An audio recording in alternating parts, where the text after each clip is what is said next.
the ultimate goal that these people have in mind is the goal to create a one world government run by the banking industry, run by the bankers, and they're doing it in sections. The European currency, the euro, and the European Constitution is one part of it. Now they're trying to do it in America with the North American Union, right? And they want to create a new currency called the Amero, right? And the whole agenda is to create a one world government where everybody has an RFID chip implanted in them. All money is to be in those chips, right? There'll be no more cash. And this is giving me straight from Rockefeller himself. This is what they want to accomplish. And all money will be in your chips. And so instead of having cash, anytime you have money in your chip, they can take out whatever they want to take out whenever they want to. If they say you owe us this much money in taxes, they just deduct it out of your chip digitally. Total control. Total control. And if you're like me or you, and you're protesting what they're doing, they can just turn off your chip. And you have nothing. You can't buy food. You can't do anything. It's total control of the people. And that chip's connected to a database that has your purchasing records, what you do, what everything, you sell. Everything is in there, you know? And so they want a one world government controlled by them, everybody being chipped, all your money in those chips, and they control the chips, and they control people. And you become a slave. You become a serf to these people. That's their goal. That's their intentions. Eric, can you be specific about when you met Rockefeller, how it happened in these discussions? I met Rockefeller through a female attorney I knew who called me up one day and said, one of the Rockefellers would like to meet you. I had made a video called Mad as Hell, and he'd seen the video and wanted to meet me and knew I was running for governor of Nevada. So sure, I'd love to meet him. And I met him, and I liked him, and he was a very, very smart man. And we used to talk and share ideas and thoughts. And he's the one who told me 11 months before 9/11 ever happened that there was going to be an event. Never told me what the event was going to be, but there was going to be an event. And out of that event, we were going to invade Afghanistan to run pipelines from the Caspian Sea. We were going to invade Iraq, you know, to take over the oil fields, establish a base in the Middle East, and make it all part of the New World Order. And we'd go after Chavez in Venezuela. And sure enough, later 9/11 happened. And I remember he was telling me how how you're going to see soldiers looking in caves for people in Afghanistan and Pakistan and all these places.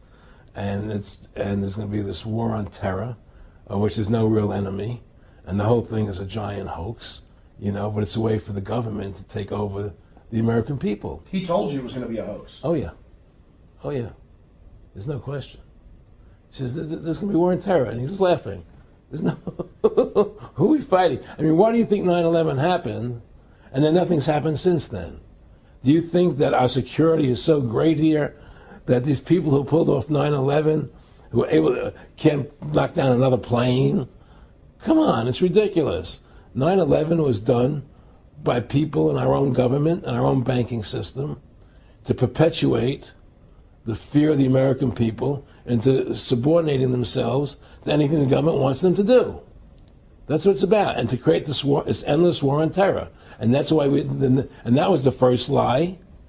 And the next lie was going into Iraq, you know, to get Saddam Hussein out with his weapons of mass destruction. That was the next lie.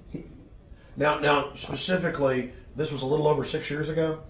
This was 11 months before 9/11. Yeah. And Nick Rockefeller, who's a lawyer, he's become your friend over the previous years, and he's saying to you that there's going to be this big event, and then out of that we're going to have a war on terror, and it's just going to go on and on. Right, an endless war on terror without any real enemy. That you can never, so you can never define a winner. And did he say that it's going to be perfect because you can't define an enemy? It just goes on and on? Yeah, because you can't define a winner. There's no one to beat, so it goes on and on forever.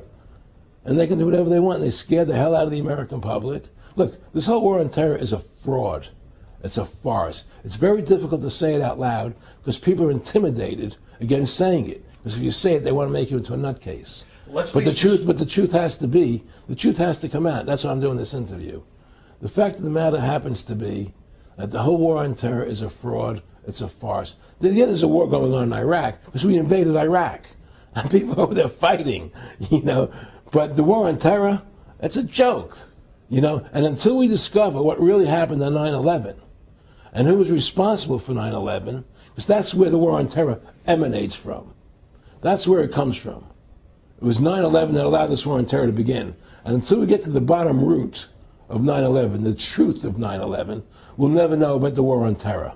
Aaron, you said that he was, and I think it's important, and I know this about the Rockefellers from Dr. Dennis Cuddy and many others who literally, you'll be 20 years old in a lunch line at college, and there's David Rockefeller. And they're experts at recruiting and getting what they call players, and that clearly he was, I want to make it specific and just get you to reiterate what you said last night about you got 30% of the vote, you were having an effect, you made mad as hell, they knew that you'd started the Constitution Party, they knew that you were somebody who was taking action and getting things done, you'd already made some big films, had a lot of other successes, right. So they were trying to recruit you, and didn't it come down to the point of, hey, we are here to recruit you, and don't worry, your chip's going to say, don't mess with us, you know, this guy's don't touch. Yeah, yes, that did happen. I was definitely being recruited, but it's more subtle than that. Well, in your words, just go through the process, and then what he said. Well, what it is remember we were friends, and we used to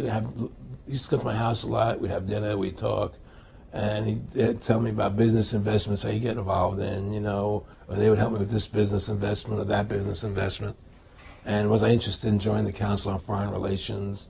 You know, I would have to get a letter to join them, but was I interested in that? And, you know, just stuff, you know, leading you on. And I used to say to him that I never really did that because that wasn't where I was coming from. You know, as much as I like you, Nick, you know, your ways and my ways, we're on the opposite side of the fence. You know, I don't believe in enslaving people, you know, and he would come back with, oh, I do? Or? Well, it would be more like, you know... It's better for them. Well, it's more like, you know, how do I put it? It was like, what do you care about them? What do you care about those people? What difference does it make to you? Take care of your own life. Do the best you can for you and your family. What do the rest of the people mean to you? They don't mean anything to you. They're just serfs. They're just people. You know, it was just a lack of caring, you know, and that's just not who I was. It was just sort of like cold, you know. It was just like cold, you know. And I used to say to him, what's the point of all this? You have all the money in the world you need. You have all the power you need. What's the point? You know, what's the end goal? And he said the end goal is to get everybody chipped, to control the whole society, to have the bankers, the elite people, you know, the bankers and some governor controlling the world. And I said, do all the people in the Council on Foreign Relations believe this way you do? He said, no. You know, most of them believe they're doing the right thing. A lot of them believe it's better off being socialistic. You know, we have to convince people that socialism is really capitalism. Because America's becoming a socialist country. It's a communist country today. Well, one of the things they told me was that he was at the house one night, and he would talk, and he started laughing. He said, Aaron, what do you think women's liberation was about? And I said, I had pretty conventional thinking about it at that point. I said, I think it's about women having the right to work, getting equal pay with men, just like they won the right to vote, you know? And he started to laugh. He said, you're an idiot. And I said, why am I an idiot? He said, let me tell you what that was about. We, the Rockefellers, funded that. We funded women's lib, you know? And we're the ones who got all over the newspapers and television, the Rockefeller Foundation. He says, and you want to know why? He says, there were two primary reasons. And one reason was we couldn't tax half the population before women's lib. And the second reason was, now we get the kids in school at an early age. We can indoctrinate the kids how to think. It breaks up their family. The kids start looking at the state as the family, as the school, as the officials, as their family, not as the parents teaching them. And so those are the two primary reasons for women's lib, which I thought up to that point was a noble thing. You know, when I saw their intentions behind it, where they were coming from when they created it, the thought of it, I saw the evil behind what I thought was a noble adventure.